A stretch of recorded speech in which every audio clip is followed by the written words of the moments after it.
Start करें। FM. अच्छा, कल आप लोग नहीं आए थे ना? कल का लेक्चर मिला आपको? फिर मैं कंटिन्यू कर, और जो कल आया था वो आज आया ही नहीं। वो आज कहाँ चला गया? आपको लेक्चर्स अभी तक मिले नहीं हैं क्या? आपने किसी से बोला? Exactly exactly. अच्छा, कल का थोड़ा सा इम्पोर्टेंट था। कल हमने समझा था how to calculate cost of equity. तो हमको तो हमें कॉस्ट ऑफ इक्विटी निकालने के लिए सबसे पहले कुछ चीज़ें करनी पड़ती हैं जो मैंने आपको समझाया था, बट आपने उसको नहीं देखा है तो थोड़ा सा इशू हो सकता है। अम, अच्छा, अरे यही तो है। मैं आपकी बुक एक बार देख लूं, अगर कुछ अपन इसमें कर सके तो। अच्छा, आप लोग कल क्यों नहीं आए थे? Reason being? ओके, और किसी का ट्रांसपोर्टेशन का इशू था शायद। ओके, ठीक है। अच्छा, कल हमने कॉस्ट ऑफ इक्विटी पढ़ा था।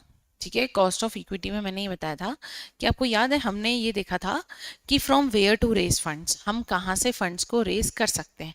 हमने यही देखा था कि हम एफएम में 3 तरीके के डिसीजन लेते हैं कि पैसा कहाँ से आएगा, पैसा कहाँ जाएगा, और बीच में डिविडेंड कितना देना है। क्या यही हम देखते हैं? यस, हम इन्हीं को देखते हैं। इसके बाद यहाँ पर चलो ये देखते तो हैं, 3 तरीके से पैसा उठा सकते हैं, इक्विटी प्रेफरेंस, डिबेंचर्स और टर्म लोन। क्या इसके बदले हमको कुछ देना भी पड़ता है क्या? हाँ, इक्विटी और प्रेफरेंस वालों को डिविडेंड देना पड़ता है, डिबेंचर और बैंक वालों को इंटरेस्ट देना पड़ता है। अब अगर आपको किसी ने ये बोला कि बताओ एज अ एसीसीए आप क्या बताते हो कि कंपनी को पैसा कहाँ से मिलेगा? कंपनी बैंक से लोन उठाए, कंपनी इक्विटी से पैसा उठाए, कि कंपनी डिबेंचर से? तो क्या सबसे पहले आप ये देखोगे क्या कि इसके बदले में हमको ब्याज कितना लग रहा है?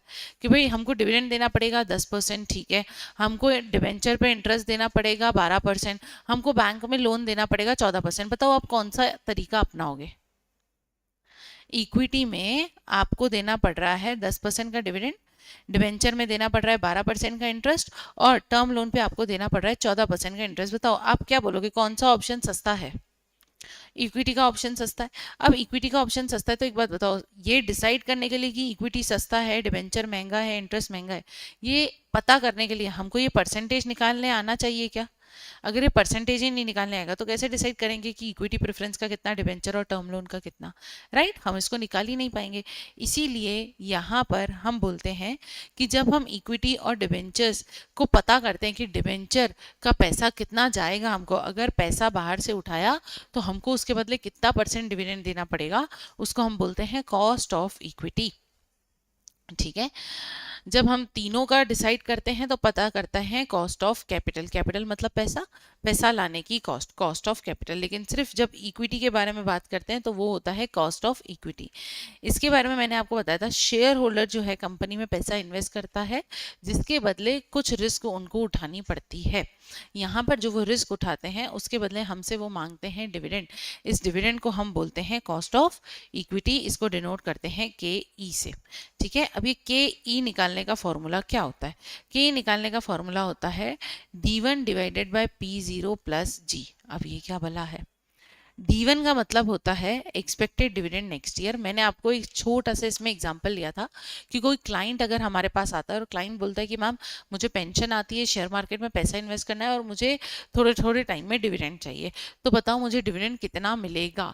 आपको क्या लगता है, रिलायंस अगर आज 10 रुपये डिविडेंड दे रहा है, 10% डिविडेंड दे रहा है, तो आगे जाके वो मुझे कितना डिविडेंड देगा? तो मैं बोलूँगी कि अभी जो रिलायंस एक्सपेक्टेड डिविडेंड देने वाला है, D1 मतलब आने वाला कल, ओ मतलब जीरो मतलब जो बीत चुका है, तो P0 मतलब करंट, अभी क्या चल रहा है, P0 मतलब अभी उसकी मार्केट की प्राइस कितनी चल रही है, D1 मतलब मेरा एक्सपेक्टेड डिविडेंड नेक्स्ट ईयर कितना होगा, प्लस ग्रोथ रेट। मैंने आपको बताया था कंपनी का मोटिव सिर्फ प्रॉफिट नहीं होता, कंपनी का मोटिव होता है ग्रोथ। तो यहाँ पर अगर कंपनी आज अगर मैं इसको बहुत लेमन लैंग्वेज में बोलूं, अगर कंपनी आज 10 रुपए का डिविडेंड दे रही है और उसकी मार्केट प्राइस जो है वो 100 रुपए है और कंपनी 10% से आगे बढ़ रही है, तो ये कैलकुलेट करके मैं पता लगा सकती हूँ कि आगे जाके कंपनी कितने परसेंट का डिविडेंड दे सकती है। हमने क्या ये कल निकालना सीखा था? यस। कल वाला लेक्चर आप एक बार ज़रूर देखना, बहुत इंपॉर्टेंट है उसको देखना, ठीक है? ये मैंने सिर्फ ओवरव्यू दिया है, कल वाला लेक्चर देखना इज़ वेरी इंपॉर्टेंट।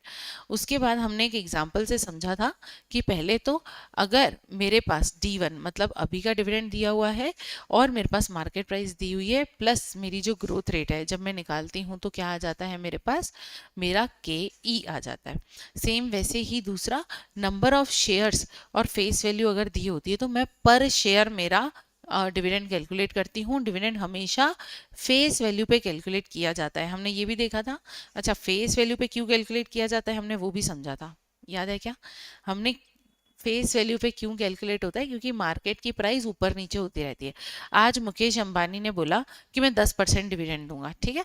तो मार्केट में समझो आज जिस दिन उसने बोला यार मार्केट में 300 रुपए की प्राइस है, 10% मतलब 30 रुपए, तो एक शेयर पे मेरे को 30 रुपए देना है। हाँ, डिविडेंड क्या प्रॉफिट से देते हैं? हाँ, डिविडेंड क्या गुल्लक से देते हैं, रिजर्व एंड सरप्लस से, रिटेन्ड अर्निंग से। तो उसने बोला कि यार मेरी रिटेन्ड अर्निंग में इतना पैसा तो है, तो मैं आराम से इतना पैसा तो दे ही सकता हूँ। अब जैसे समझो आज उसने 300 पे 10% मान के अपना पैसा, उसने बोला इतना पैसा है तो चलो डिक्लेयर कर दो, ठीक है? अब कल शेयर मार्केट में प्राइस हो गई उसके शेयर की 350 रुपए, क्या 5 रुपए पर शेयर बढ़ गया उसका? बढ़ गया। तो इसीलिए क्योंकि शेयर मार्केट में मार्केट प्राइस बहुत फ्लक्चुएटिंग होती है, डिविडेंड हमेशा किस पे दिया जाता है? डिविडेंड हमेशा किस पे दिया जाता है? फेस वैल्यू पे। अच्छा, मैंने आपको एक और चीज बताई थी, एक बार कंपनी ने डिविडेंड डिक्लेयर कर दिया, क्या उससे पीछे हट सकती है क्या?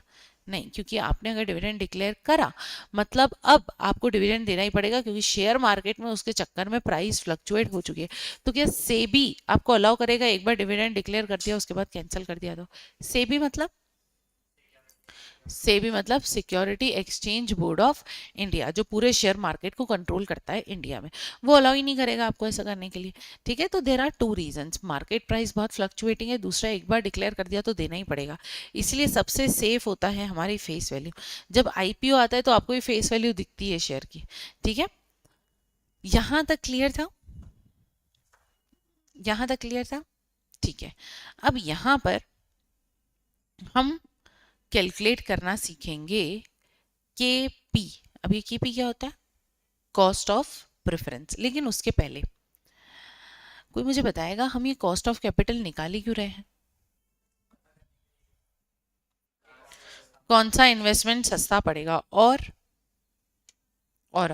कुछ एक दो चीज है मुझे आपको ये बतानी थी। देखो, मैं एक बार फिर से, इक्विटी प्रेफरेंस डिवेंचर से पैसा उठाएंगे, उसके बदले कुछ देना पड़ेगा, उसको बोलते हैं cost of capital. Cost of capital के अंदर तीन चीजें आती हैं। एक आता है कॉस्ट ऑफ इक्विटी, जो इक्विटी शेयर होल्डर के पास जाता है।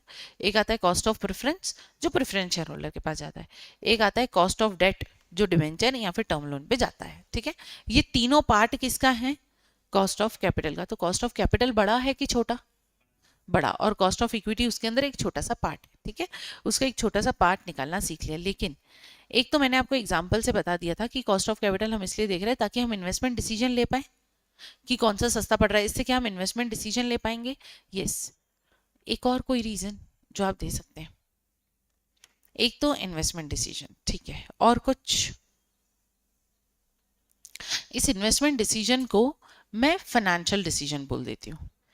फाइनेंस डिसीजन, मुझे कहाँ से पैसा, अच्छा पैसा कहीं से लेना मतलब फाइनेंस करवाना, तो मुझे कहाँ से फाइनेंस करवाना है, तो फाइनेंस डिसीजन बोलना इसको ज़्यादा करेक्ट रहेगा। ओके, तो फाइनेंस डिसीजन हमने देख लिया। और क्या हो सकता है?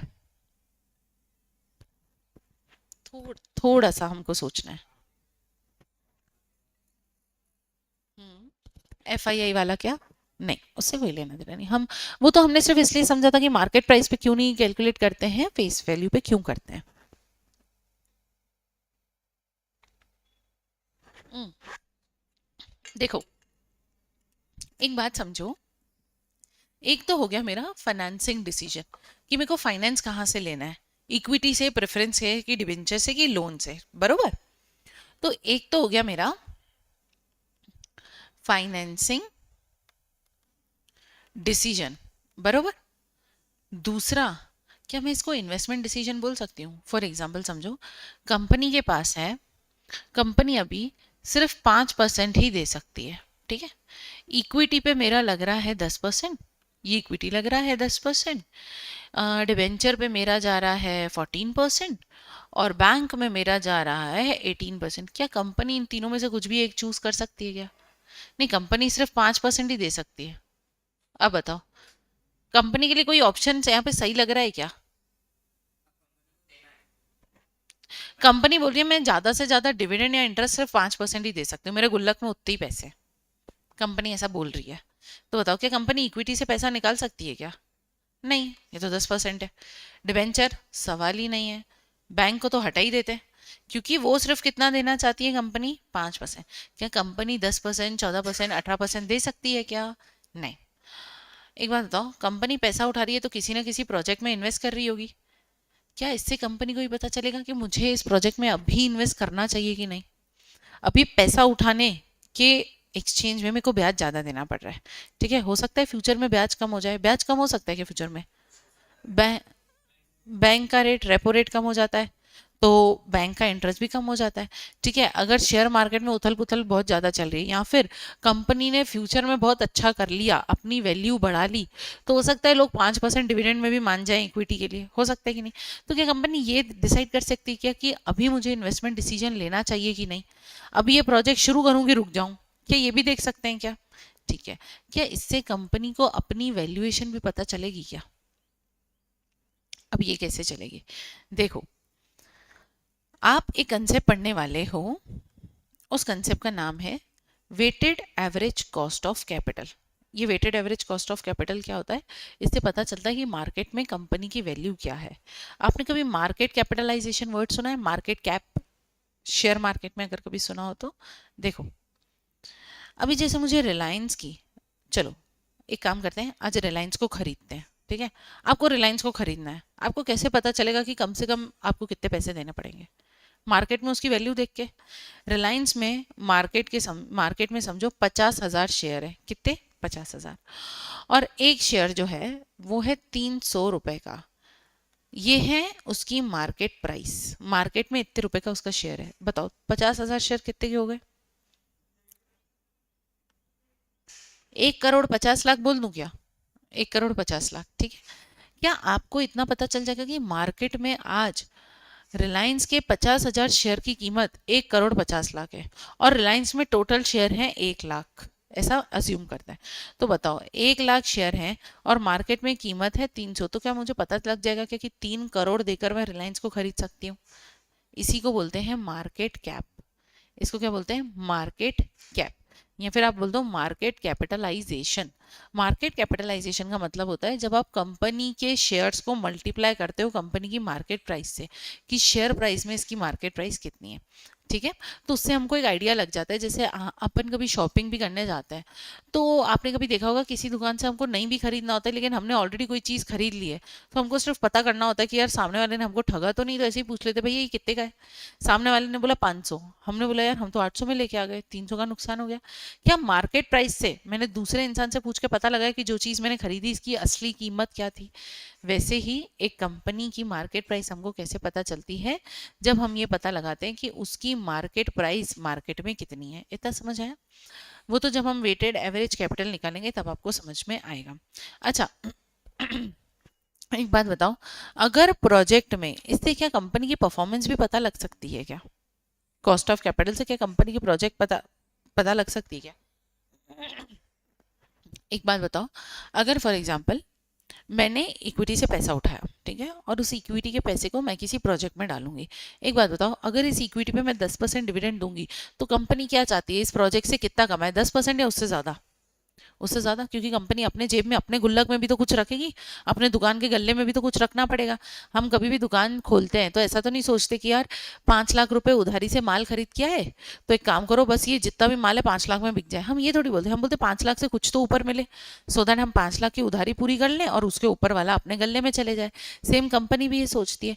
तो जब कंपनी कॉस्ट ऑफ कैपिटल पता करती है, आज समझो कंपनी ने पैसा बाहर से उठा लिया, ठीक है, और कंपनी ने अपने प्रोजेक्ट में कैलकुलेट करा कि इस प्रोजेक्ट से मैं 20% कमाता हूँ हर महीने, मतलब समझो 1 लाख रुपए इस प्रोजेक्ट में डाला है, इक्विटी से पैसा उठा के, तो मैं 20% इसमें कमाता हूँ, मतलब कि कितना कमाता हूँ, 20,000 रुपये, और डिविडेंड देता हूँ मैं 15,000 का। बताओ कंपनी ने नेट कितना कमाया? फिर से कंपनी ने 1 लाख रुपए का समझो इक्विटी ले ली। ये 1 लाख रुपए की कंपनी ने या तो इक्विटी ली है, या तो डिबेंचर लिया है, या तो डेट लिया है, ठीक है। और कंपनी ने इसको बिजनेस में लगाया, तो 20% कंपनी हर महीने इसका कमा रही है। 20% मतलब इसका 20,000 होता है, ठीक है। अब कंपनी इसमें से 15,000 का डिविडेंड या फिर इंटरेस्ट दे देती है, बरोबर। बताओ बैलेंस कितना बचा? 5,000। बताओ क्या ये 5,000 कंपनी के गले में जा रहा है? क्या कंपनी ने, अगर एक बार कंपनी ने पता लगा दिया कि मेरे को इस 20,000 रुपए में से कितना डिविडेंड या इंटरेस्ट देना है और मेरे पास कितना बच रहा है, क्या कंपनी से ही पता लगा सकती है कि मुझे ये प्रोजेक्ट आगे कंटिन्यू करना है कि नहीं करना है? ऐसा भी तो हो सकता है कि कंपनी 15,000 कमा रही है और 15,000 ही किसको दे दे रही है? डिविडेंड वालों को। कंपनी के पास कुछ बच रहा है क्या? नहीं। क्या कंपनी से पता लगा सकती है इसको बंद करना है कि कंटिन्यू करना है कि चलने देना है? ये कंपनी पता लगा सकती है, हाँ। तो कॉस्ट ऑफ कैपिटल निकालने के लिए ये सारी चीज़ें ज़रूरी है। आपको फाइनेंशियल डिसीजन लेना है कि ये प्रोजेक्ट करें कि नहीं करें। आपको इन्वेस्टमेंट डिसीजन लेना है कि मुझे इसको पैसा कहाँ से लेके आना है। सॉरी मैंने गलत बोल दिया। फाइनेंसिंग मतलब पैसे कहाँ से उठाने, इन्वेस्टमेंट मतलब मेरे को इस प्रोजेक्ट में लगाना है कि नहीं लगाना है। तीसरा ये कि मेरी मार्केट वैल्यू मार्केट में कितनी है। एक बात बताओ, अगर आपने देखा होगा जैसे ओला आया, ठीक है। ओला की जो प्राइस थी आईपीओ में, जैसे ही वो लिस्ट हुआ उसकी प्राइस एकदम से बढ़ती चली गई। मतलब ऐसा बोल रहे थे कि जिसने ओला खरीदा उसके तो भाग ही लग गए, जिसको आईपीओ अलॉटमेंट हुआ, मतलब यहाँ से सीधा यहाँ तक चले गए थे वो। कैसे? क्योंकि ओला की मार्केट प्राइस बहुत अच्छी थी। ओला जैसे ही शेयर मार्केट में आया एकदम प्राइस बूम कर गई। इससे पता चलता है कि ओला की जो मार्केट में वैल्यूएशन है, मार्केट में जो वैल्यू है ओला की, वो बहुत ज़्यादा है, ठीक है। दूसरा यहाँ पे परफॉर्मेंस बेंचमार्क। परफॉर्मेंस बेंचमार्क मतलब हम ये देखेंगे कि जो मैं परफॉर्म करी, जो मैंने पैसा उठाया इक्विटी से, वो जो मैं लगा रही हूँ कैसा परफॉर्म कर रही हूँ, कितना पैसा मैं कमा रही हूँ। 20 कमा रही हूँ तो 15 डिविडेंड दे रही हूँ, 5 अपने पास रख रही हूँ। क्या 5 मेरे लिए इनफ है? हाँ, तो प्रोजेक्ट को कंटिन्यू करो, नहीं तो परफॉर्मेंस खराब है इसको बंद करो। इसको बोलते हैं परफॉर्मेंस बेंचमार्क। बेंचमार्क का मतलब होता है कि एक चीज़ आप डिसाइड कर लेते हो कि मुझे यहाँ तक पहुँचना है। जैसे आपका एक बेंचमार्क है कि एसीसीए क्लियर करना है, वो आपका बेंचमार्क है, फिर आप उसके लिए स्टेप लेते जाते हो। तो मेरा परफॉर्मेंस बेंचमार्क, जिसे काम होता है ना, अपन धंधा स्टार्ट करते हैं तो अपन डिसाइड कर लेते हैं कि कम से कम महीने का इतना तो कमाना ही है, ठीक है। या फिर अपन ये भी देखते हैं, अगर आप जॉब करने जाओगे तो अपने दिमाग में होता है ना कि भाई कम से कम इतने लाख का तो पैकेज चाहिए, इसके नीचे तो मैं काम नहीं करूंगा। ये आपका बेंचमार्क है, ठीक है। वैसे ही परफॉर्मेंस का बेंचमार्क होता है कि मुझे इतना पैसा तो कमाना ही है, अगर उतना पैसा ये प्रोजेक्ट मेरे को कमा के नहीं देगा तो मैं इसको बंद कर दूंगा, ठीक है। एक बार इसको लिख लें क्या, वाई कॉस्ट ऑफ कैपिटलिज्म। अच्छा ये अभी बेसिक चल रहा है आपका, चैप्टर 1 1 2 दिन में हम स्टार्ट करेंगे। एक बार एफएम का बेसिक क्लियर हो जाएगा, एक बार आपका बेसिक क्लियर हो जाएगा तो आपके सारे चैप्टर बहुत आसानी से हो जाएंगे, ठीक है। क्योंकि क्या होता है ना, ये बेसिक में ही सबको दिक्कत आती है। अब एक बात बताओ, मैंने आपको ये निकालना ही नहीं सिखाया कि कॉस्ट ऑफ इक्विटी क्या होता है। मैंने आपको बैकग्राउंड ही नहीं समझाया कि 3 डिसीजन होते हैं। एक डिसीजन ये होता है कि पैसा कहाँ से आएगा, पैसा आता है तो उसके बदले, मैंने आपको ये बताया नहीं। और मैंने इसके बदले डायरेक्ट आपके लिए एक फॉर्मूला लिख दिया,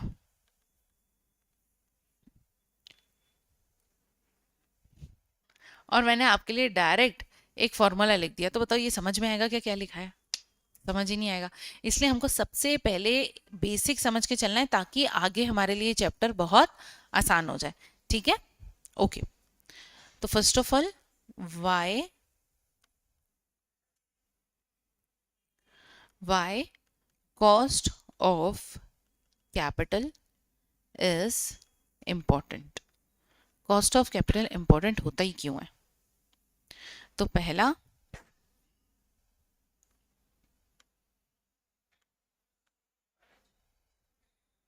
हम्म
इन्वेस्टमेंट डिसीजन, इसको एक बार मैं डिक्टेट कर लेती हूँ. Investment decision, to decide, investment decision, to decide, investment decision is to decide, investment decision to decide whether we want to start the project or not, whether we want to start project or not, whether we want to start project or not. उसके बाद third, valuation of firm,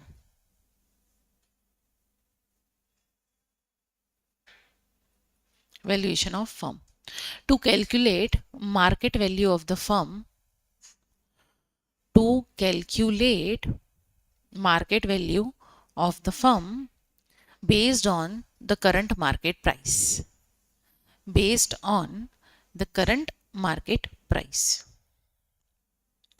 based on current market price. उसके बाद performance benchmark, performance benchmark,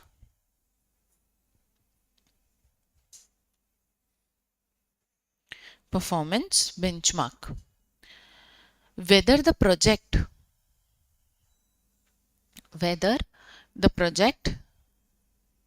creating value, whether the project creating value for the firm or not, whether the project creating value for the firm or not, whether the project creating value for the firm or not, whether company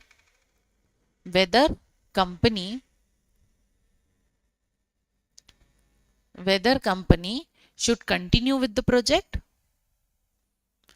whether company should continue with the project or not, whether company should continue with the project or not.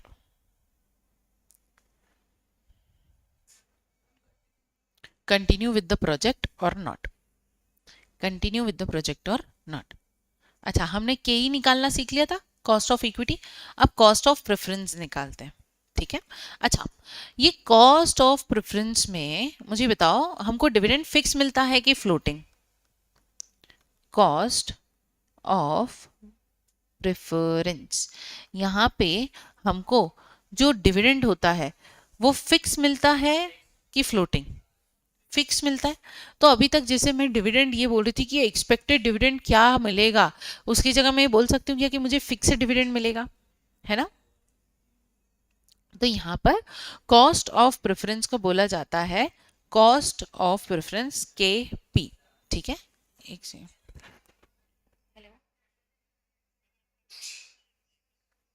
भैया, आप कल भी आप ही आए थे ना?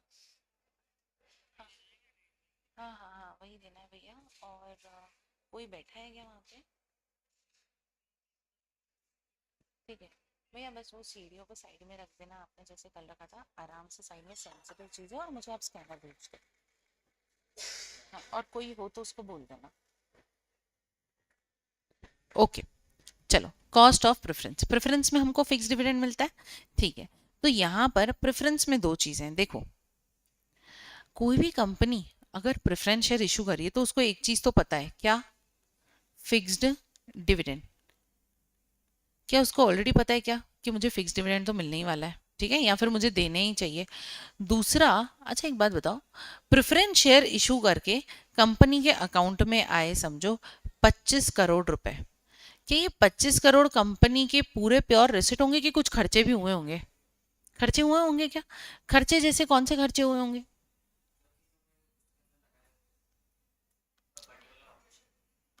Particular नहीं, ये पैसा तो ऑपरेशंस में ही लगाएंगे ना. मतलब मैं आपसे ये बोल रही हूँ, देखो, मैं कंपनी हूँ और मैं प्रेफरेंस शेयर इशू करने वाली हूँ. अब मुझे ये तो पता है कि प्रेफरेंस शेयर इशू करी हूँ तो मुझे डिविडेंड तो देना पड़ेगा, और डिविडेंड मुझे फिक्स ही देना पड़ेगा, बरोबर। अच्छा, मुझे डिविडेंड देना पड़ेगा और डिविडेंड मुझे फिक्स ही देना पड़ेगा, ये तो पता है। लेकिन जितना मैंने डिविडेंड इशू करा और मेरे पास पूरा डिविडेंड आ गया, मतलब पूरी कंपनी का आ गया, प्रेफरेंस इशू करा। अब प्रेफरेंस इशू करके मेरे को 25 लाख रुपए इकट्ठे हो गए। ये 25 लाख में से मेरा कुछ खर्चा हुआ होगा क्या पहले? अच्छा, 25 लाख तो पूरा मैं प्रोजेक्ट में डालने वाली हूँ, ये सो नो, कुछ खर्चा हुआ होगा क्या? देखो, मैं प्रेफरेंस शेयर को इशू कर रही हूँ, ठीक है। क्या मुझे ब्रोकर को कुछ ब्रोकरेज देनी पड़ी होगी आईपीओ के टाइम पे? कुछ कॉस्ट, कुछ खर्चा। ऐसा भी हो सकता है कि मुझे प्रेफरेंस को डिस्काउंट पे इशू करना पड़ा हो, ऐसा हो सकता है क्या? बिल्कुल हो सकता है कि मार्केट वैल्यू 400 है तो मैंने 350 में 50 रुपए का डिस्काउंट पे इशू कर दिया। तीसरा, शेयर मार्केट में अप्लाई करने की मतलब जब प्रेफरेंस शेयर आते हैं तो कुछ डॉक्यूमेंट्स की फीस वगैरह देनी पड़ती है क्या? हाँ, सीए के पास जाके या किसी इन्वेस्टमेंट बैंकर के पास जाके अपनी कंपनी के प्रेफरेंस शेयर की पूरी डिटेल बनवाई, पूरी प्लानिंग बनाई, उसने पूरी प्रोसेस करवाई सेबी में, क्या वो मुझसे कुछ फीस लेगा क्या? लेगा। तो बताओ, ये 25 करोड़ रुपए सीधा का सीधा अपने प्रोजेक्ट में डाल सकती हूँ कि इसमें से कुछ खर्चा हुआ होगा? ऑलरेडी खर्चा हुआ होगा। अब आप थोड़ा सोचो, एक तो फिक्स डिविडेंड है। अब जैसे मैं मार्केट प्राइस ले रही थी वहां पर, यहाँ पर सीधी रिसिट लूंगी कि कुछ इसमें से माइनस करूंगी? माइनस करूंगी। ओके, जैसे क्या माइनस करूंगी मैं? कौन कौन से खर्चे बताए, एक बार फिर से बताओ। ठीक है, डॉक्यूमेंटेशन चार्जेस हो गए, सामने वाले से काम करवाया उसके चार्जेस हो गए, और डिस्काउंट दिया। अच्छा, ये हमेशा फिक्स होता है कि फ्लोट करता रहता है? क्या मैं इसको फ्लोटिंग कॉस्ट बोल सकती हूँ क्या? फ्लोटिंग कॉस्ट मतलब वो खर्चा जो कम ज्यादा हो सकता है। आज जीरोधा मुझसे ज्यादा ब्रोकरेज ले रहा है तो ग्रो मुझसे कम ले रहा है, तो एंजल वन मुझसे ब्रोकरेज ही नहीं ले रहा है, कुछ भी हो सकता है। चलो, तो एक तो मुझे पता है कि भाई फिक्स डिविडेंड देना है। दूसरा, मुझे पता है कि जो मेरे पास प्रोसीड्स आएंगी, प्रोसीड्स मतलब जो प्रेफरेंस बेच के पैसा आया, कंपनी ने प्रेफरेंस बेचा और जो पैसा आया उसको प्रोसीड्स बोलते हैं, ठीक है।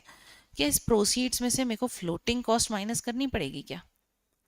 क्या इसमें से मुझे फ्लोटिंग कॉस्ट माइनस करनी पड़ेगी क्या? हाँ। अच्छा, इसमें कुछ ग्रोथ का कुछ काम है क्या?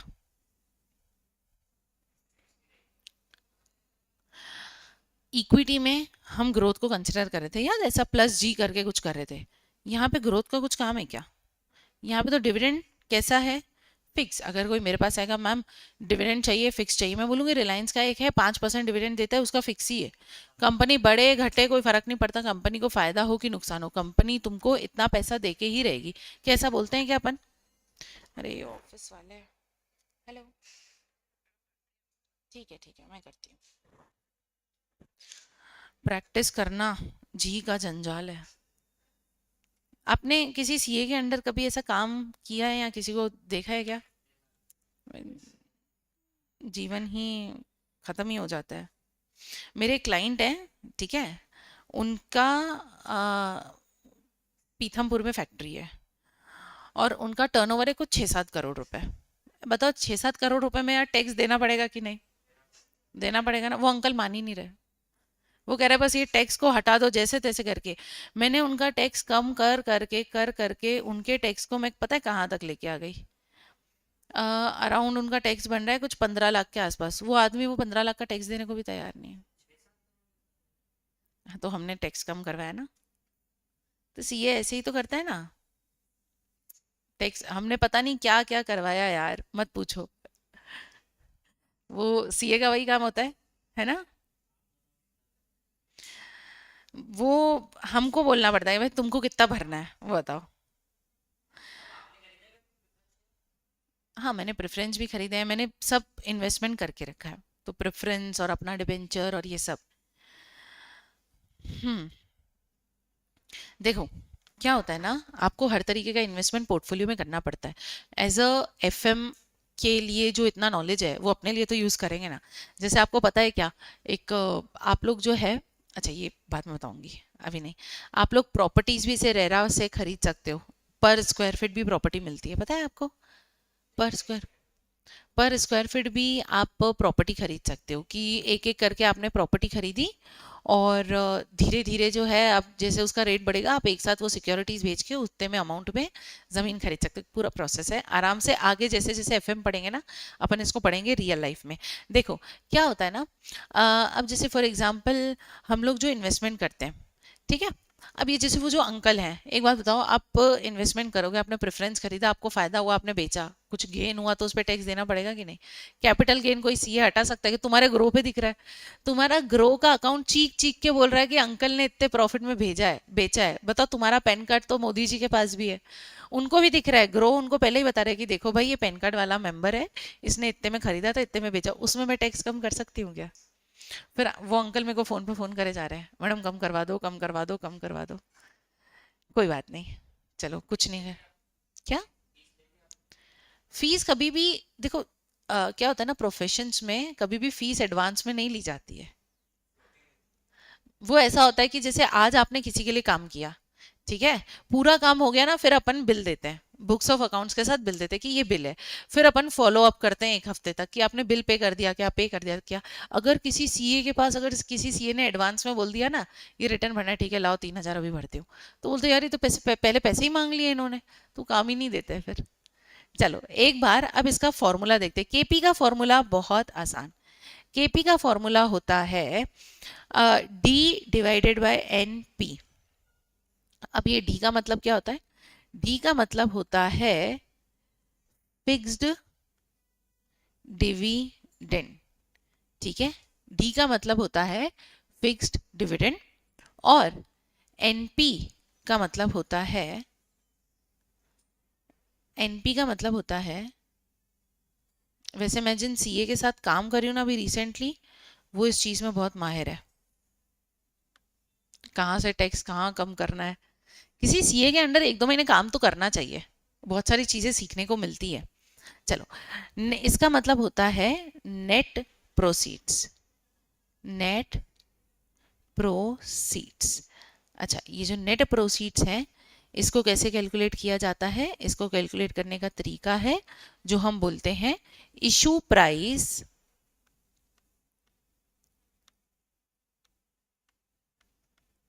Issue price minus flotation cost. Issue price minus flotation cost मतलब मैंने जितने में इशू करा उसमें से खर्चे माइनस कर दो, तो क्या मेरे को नेट पता चल जाएगा कितना है, और फिर मेरा आ जाएगा फिक्स डिविडेंड। इसका एक एग्जांपल देखें क्या? इसका एक एग्जांपल देखते हैं अपन। डिविडेंड है हमारे पास 12 रुपए का, इशू प्राइस है 100 रुपए की, कॉस्ट लग रही है मेरे को 5 रुपए। Calculate cost of preference.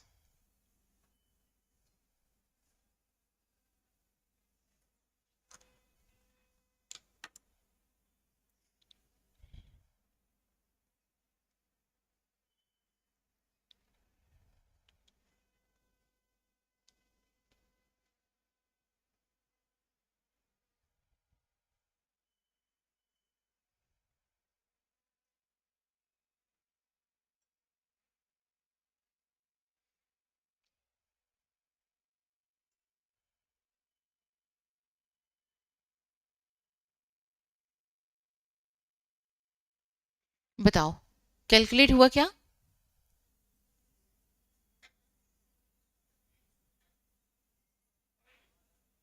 कुछ पॉइंट में आ रहा है क्या? एक बार मुझे इसका आंसर बताओ ऑनलाइन। 12.6%। ओके, मोहित का आंसर है 12.6%। आपका भी यही आ रहा है क्या? एक बार कैलकुलेट करो ना सब लोग।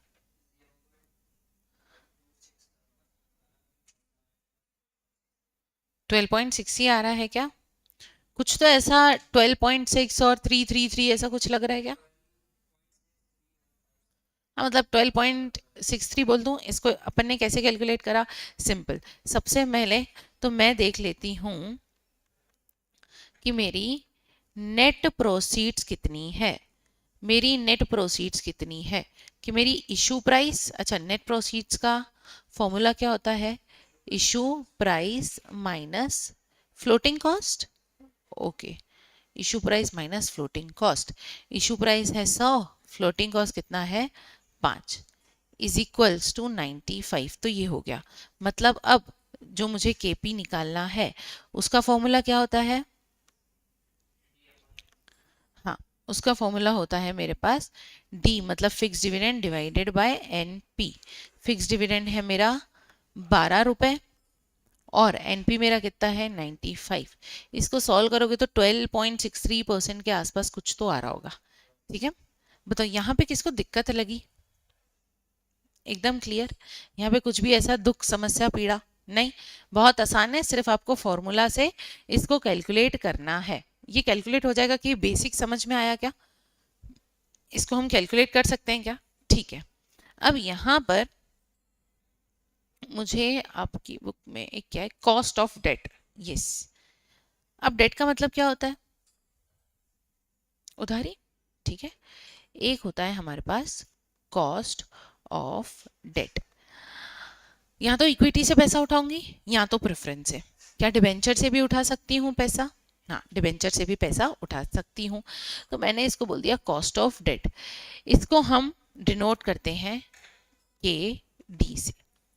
ठीक है, अब कॉस्ट ऑफ डेट कैसे निकाला जाता है? अच्छा मुझे एक बात बताओ, जो हमने प्रॉफिट एंड लॉस स्टेटमेंट बनाया था उसमें पहले हमने इंटरेस्ट माइनस करा था कि टैक्स? थोड़ा सा सोचो, पहले हमने इंटरेस्ट माइनस करा था कि टैक्स? पहले इंटरेस्ट माइनस करा था, मतलब कंपनी के लिए इंटरेस्ट खर्चा है, पहले पूरा खर्चा माइनस कर लो और उसके बाद टैक्स माइनस कर लो। ठीक है, यहाँ पे मैं एक फॉर्मूला लिखूंगी सबसे पहले और उसमें देखेंगे कि आपको कितना समझ में आता है। ठीक है, यहाँ पे हम करेंगे formula I multiply by 1 minus T, बस इतना ही फॉर्मूला है, डिवाइडेड बाय नेट प्रोसीड्स। अच्छा, नेट प्रोसीड्स अभी तक सबको समझ में आया क्या? नेट प्रोसीड्स का मतलब क्या होता है ना? अच्छा एक बात बताओ, अगर कंपनी, एक बार मेरे को वैसे ही रिवाइज करवाना पड़ेगा, ये पी एंड एल स्टेटमेंट था। ठीक है, यहाँ पे था मेरा सेल्स, यहाँ पे क्या था सीओजीएस, तो मेरा ग्रॉस प्रॉफिट आ गया, माइनस कर दिया मैंने ऑपरेटिंग एक्सपेंसेस, तो यहाँ पे मेरा क्या आ रहा था earning before interest and tax बोलूं क्या? फिर माइनस कर दिया मैंने इंटरेस्ट, फिर आ गया अर्निंग बिफोर टैक्स कि profit before tax, profit before tax, tax minus करा तो क्या आ गया प्रॉफिट आफ्टर टैक्स। ये स्टेटमेंट याद है? एक बात बताओ, अगर सरकार मुझसे यहीं पे टैक्स ले लेती और मैं टैक्स को यहीं माइनस कर देती, मतलब थोड़ा सा यहाँ फोकस रखना है ना, यहाँ पे ईबीआईटी था मेरा, समझो 2 लाख रुपए, बरोबर? ईबीआईटी कितना था? 2 लाख रुपए। इस 2 लाख रुपए का जो ईबीआईटी है, इस पे समझो मैंने सबसे पहले इंटरेस्ट माइनस करा 20,000 रुपए का, और उसके बाद मेरे पास आ गया 1,80,000। अगर मेरे को सरकार ये बोलती कि तुम पहले इंटरेस्ट नहीं माइनस करोगी, तुम 2 लाख पे टैक्स दोगी, और सरकार ने मेरे को बाद में बोला कि नहीं तुम इंटरेस्ट माइनस करो, तुम 1,80 पे टैक्स लो, मेरा फायदा कहाँ हुआ? माइनस करने के बाद क्या मुझे यहाँ पे टैक्स का बेनिफिट मिला क्या? सरकार ने बोला यार तुम किसी को ब्याज दे रही हो तो वो तो तुम्हारा खर्चा है, तो तुम उस खर्चे को ना अपनी अर्निंग में से माइनस करने के बाद मेरे को टैक्स दे देना, मतलब क्या मुझे टैक्स बेनिफिट मिल रहा है क्या? हाँ, तो यहाँ पर कॉस्ट ऑफ इक्विटी में जो 1 माइनस टी है ना, ये आफ्टर टैक्स ही है, ये मुझे टैक्स का बेनिफिट मिल रहा है, मतलब यहाँ पर ये मेरा क्या हो गया इंटरेस्ट। ठीक है, ये मेरा क्या हो गया टैक्स, और ये मेरी क्या है नेट प्रोसीड्स, मतलब मेरी इशू प्राइस माइनस माइनस क्या करते हैं फ्लोटिंग कॉस्ट, जो हमारी कॉस्ट लगती है। ठीक है, मतलब एक बात बताओ, क्या अब आपको क्वेश्चन में पता है क्या दे देंगे? आपको दे देंगे रेट ऑफ इंटरेस्ट इतना है, 15% रेट ऑफ इंटरेस्ट है। अरे इस 15% में एक बात बताओ, ये जो 15% है क्या उसमें मुझे टैक्स का बेनिफिट मिलेगा? टैक्स का बेनिफिट मिलेगा कि नहीं? हाँ, मुझे इस 15% में टैक्स का बेनिफिट मिलेगा, तो मैं को इस इंटरेस्ट में टैक्स का बेनिफिट मिलेगा, तो मैं इस टैक्स के बेनिफिट को कंसिडर करूंगी। समझ आया क्या? ओके, यहाँ पे हम इंटरेस्ट माइनस कर रहे हैं, और एक अच्छा एक बात बताओ, टैक्स आपका कहाँ कम बनेगा, आफ्टर इंटरेस्ट कि बिफोर इंटरेस्ट? After interest. ठीक है। अच्छा, जो इंटरेस्ट है इसका कुछ तो परसेंटेज लगा होगा, ठीक है। हमको हमेशा क्या देते हैं ना क्वेश्चन में, समझो 15% का आपके ऊपर इंटरेस्ट लगेगा। एक बात बताओ, क्या इस 15% के जो इंटरेस्ट है इसमें आपको कुछ फायदा मिलेगा क्या? टैक्स का फायदा मिलेगा, ठीक है। अब समझो टैक्स जो है वो है 30%। क्या मुझे इस 30% पे टैक्स का फायदा ऑलरेडी मिलेगा? मिलेगा। तो इसलिए मैंने 1 - t करा। 1 मतलब समझो पूरा 100 और -t, टैक्स समझो है 30%, तो बचा कितना? 70%। बताओ ये जो 30% है मुझे इसको कंसिडर करने की जरूरत है क्या? नहीं, इसलिए मैंने इसको हटा दिया, क्योंकि मुझे इस पे देना ही नहीं है ना टैक्स। जो परसेंट का टैक्स नहीं देना है उसको मैंने बाहर हटा दिया। एक बार इसका क्वेश्चन करें, फिर देखें क्या कि समझ आए कि नहीं। इसको डिटेल में भी मैं एक बार लिखवाऊंगी। एक बार पहले इसका एग्जाम्पल करके देखते हैं आपको उतना क्लियर हुआ कि नहीं हुआ, ठीक है। देखो, जैसे आपको इंटरेस्ट दिया है 10 रुपए, है ना। टैक्स का रेट दिया हुआ है कितना? 30%। आपको नेट प्रोसीड्स सीधा दे दिए, नहीं नेट प्रोसीड्स नहीं करते, हम करते हैं इसको पूरा देखते हैं। इशू प्राइस आपको दी है 100 रुपए और फ्लोटिंग कॉस्ट आपको दी है 5 रुपए। क्या आप कैलकुलेट कर सकते हो के डी?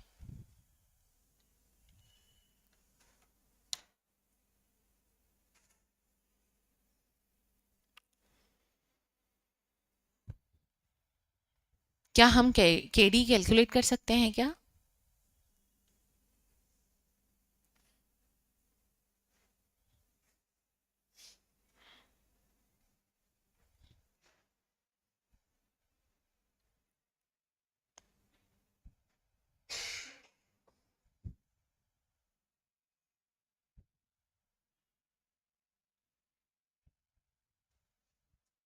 के डी कैलकुलेट कर सकते हो? कितना आया?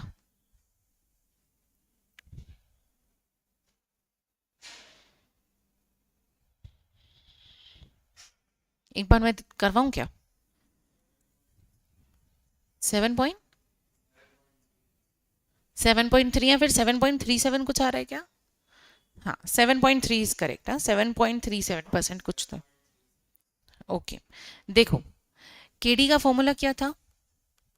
मैंने आपको सिंपल बोला, इंटरेस्ट में बेनिफिट मिलता है टैक्स का, टैक्स का बेनिफिट मिला मतलब मैं इसमें से टैक्स को हटा दूंगी।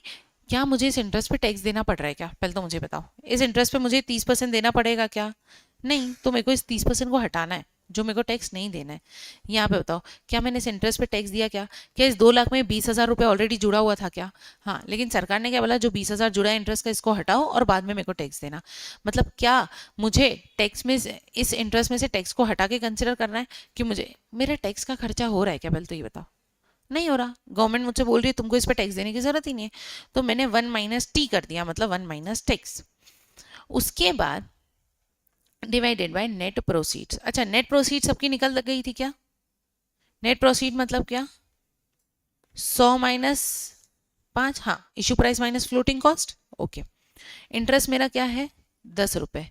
1 - टैक्स मेरा कितना है? 30%, तो मैंने लिख दिया 0.30। परसेंटेज में नहीं लिखेंगे ब्रैकेट में, 0.30। अब बताओ, 10 रुपए मल्टीप्लाई बाय 0.70, 1 में से 0.30 गया।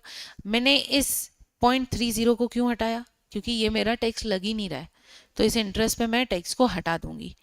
डिवाइडेड बाय नीचे क्या आ गया? 95। अब आंसर क्या आ जाएगा? 7.37 या फिर 7.36%। इसके आसपास कुछ तो आपका आंसर आ रहा होगा आपको। अच्छा, बाकी लोगों को क्या कंफ्यूजन हुआ? ये परसेंटेज का कंफ्यूजन था क्या? ये परसेंटेज का कंफ्यूजन था आपको? ओके, यहाँ पे अब परसेंटेज का कंफ्यूजन क्लियर हुआ क्या? तो आपको के ई, के पी और के डी ये तीनों समझ आए क्या? ठीक है, ये एफएम का आप ऐसा समझो एकदम कोर है।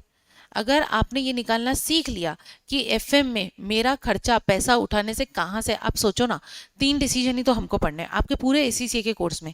ये एग्जाम और जो प्रोफेशनल एग्जाम हायर लेवल के आएगी, आपको 3 डिसीजन ही पढ़ना है। डिविडेंड दूं तो कितना दूं, पैसा कहाँ से आएगा, पैसा कहाँ से जाएगा, पैसा आने के लॉन्ग टर्म सोर्सेस है 3, इक्विटी, प्रेफरेंस, डिबेंचर। अब हमने ये निकालना सीख लिया कि इनका खर्चा कितना होगा, जिसके बेसिस पे हम डिसाइड करेंगे पैसा कहाँ से लेना है, कहाँ से नहीं लेना, प्रोजेक्ट करना है कि नहीं करना। आपको समझो, आपने अगर ये जो 3 चीजें समझ लिया, आपने 60% एफएम समझ लिया। ठीक है, तो हमने केई, केपी और केडी निकालना सीख लिया। ठीक है, ये 1 - t का कंसेप्ट समझ में आया क्या? यहाँ पे मैं 100% में से 30% को माइनस कर रही हूँ, क्यों? क्योंकि मैं ये टैक्स को कंसिडर नहीं कर सकती। ठीक है, समझ आया क्या? ओके, किसी को कोई डाउट? क्लियर एकदम? तो हम जो है इसको आगे कंटिन्यू करेंगे। कल हुआ तो मैं आपको weighted average cost of capital निकालना सिखाऊंगी। आप बचपन में एवरेज निकालते थे क्या? जैसे 3 डिजिट है, इन तीनों को ऊपर प्लस किया, डिवाइडेड बाय 3, ऐसा इसका एवरेज निकलता है, K E plus K P plus K D divided by average cost. तो आपका weighted average cost of capital निकल जाता है। सीए इंटर में इसका कुछ तो क्वेश्चन आता है 4-5 मार्क्स का निकालने का। और अब आपने क्योंकि ये तीनों निकालना सीख लिया, तो अब आपको बिल्कुल वो ऐसा लगेगा कि ये क्या ऐड करके एवरेज ही तो निकाला है, बस बस वो एवरेज निकालेंगे और हमारा चैप्टर 1 स्टार्ट करेंगे। ठीक है, ये आपका बेसिक हो गया। 60% एफएम का कोर्स आपका इधर ही हो गया, जो अपन ने समझ लिया। ठीक है, अब हम इसका कल स्टार्ट करेंगे। Chapter 1 plus weighted average cost of capital first half में देख लेंगे। ठीक है, ओके, कल करते हैं फिर।